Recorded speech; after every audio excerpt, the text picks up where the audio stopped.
Ok les gars, j'espère que vous allez bien, c'est votre frérot LeOneDix. On se retrouve pour une nouvelle vidéo aujourd'hui, un top 5 des joueurs qui auraient pu jouer pour l'équipe de France, mais qui ont préféré une autre nation. On va pas se plaindre, on a quand même une très belle équipe. On a 5 Monégasques, Lemar, on a des Kylian Mbappé. On se permet même de laisser des Coman et des Martial sans les prendre, de pas prendre des Benzema. Mais je me dis qu'avec ces 5 joueurs-là, on aurait sûrement gagné l'Euro. On n'aurait pas eu Gignac en pointe pour mettre un poteau. On va commencer directement par le 5e, c'est Mehdi Benatia qui joue aujourd'hui pour le Maroc. Voilà, il a attendu un petit peu pour pouvoir jouer avec l'équipe de France, mais à l'époque, c'était pas le joueur qu'on a connu, qui s'est révélé à l'AS Roma, qui est ensuite allé au Bayern et qui joue aujourd'hui à la Juventus. Je pense qu'un Mehdi Benatia à côté d'un Koscielny, ça aurait été mieux qu'un Varane aujourd'hui, ça aurait été plus solide, ça aurait eu plus d'expérience et ça aurait permis à Varane de souffler un petit peu et pourquoi pas prendre les rênes un petit peu plus tard. En numéro 4, on a Serge Aurier. Serge Aurier qui est beaucoup critiqué en ce moment, mais la place de latéral droit en équipe de France, voilà, on a du Bakary Sagna aujourd'hui, c'est pas top. Ou sinon on a Sidibé qui se débrouille bien, mais je pense qu'il n'a pas encore la carrure d'un titulaire. Et un Serge Aurier, avec sa qualité de centre, avec ses dédoublements, ça aurait été très bien en équipe de France, surtout pour l'Euro 2016. Bon, c'est comme ça. Il a préféré jouer pour les éléphants. Il a attendu un petit peu. Les éléphants l'avaient convoqué en 2013. Il n'avait pas accepté. Il avait dit qu'il voulait attendre un peu. En fait, il attendait juste l'équipe de France. Mais à l'époque, il jouait encore à Toulouse. C'était pas encore le Serge Aurier qu'on a connu ensuite au Paris Saint-Germain. C'est dommage, mais c'est comme ça.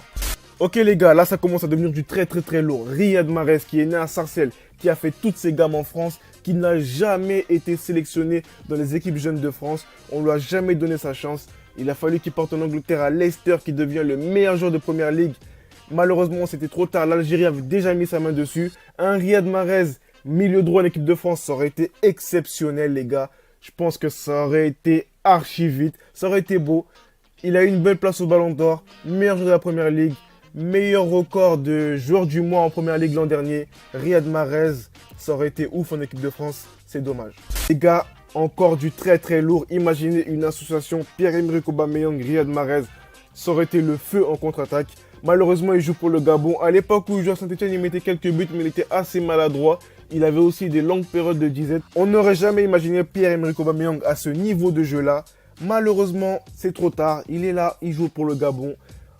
Aubameyang en France, ça aurait été magique. C'est dommage. Et en numéro 1, c'est Gonzalo Higuaín. Beaucoup de gens ne le savent pas, mais Higuaín est né en France. Si je ne me trompe pas, il est né à Reims. Mais il est parti très tôt en Argentine. Il a fait ses gammes à River Plate. En 2006, Raymond Domenech a fait le forcing. Il est parti le voir. Il est parti voir son père. Le père d'Higuaín voulait que Higuaín joue pour la France. Mais Higuaín, au dernier moment, a dit qu'il préférait jouer pour l'Argentine. Domenech est parti le voir, est parti chez lui.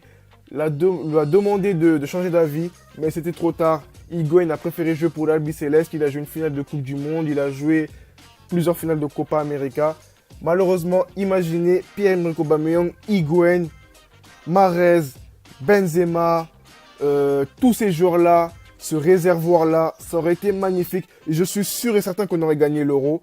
Ironie du sort, Benzema et Higuaín se sont affrontés au Real Madrid pour une poste de titulaire pendant des années. Benzema a fini par gagner le duel avec Higuaín. Higuaín est parti à Naples. Aujourd'hui, c'est l'un des meilleurs buteurs du monde à la Juventus. En tout cas, voilà, c'était un top 5. Si ça vous a plu, n'hésitez pas à lâcher un petit like et peut-être que j'en referai un pour une autre nation. C'était votre frère LeOneDix. Peace.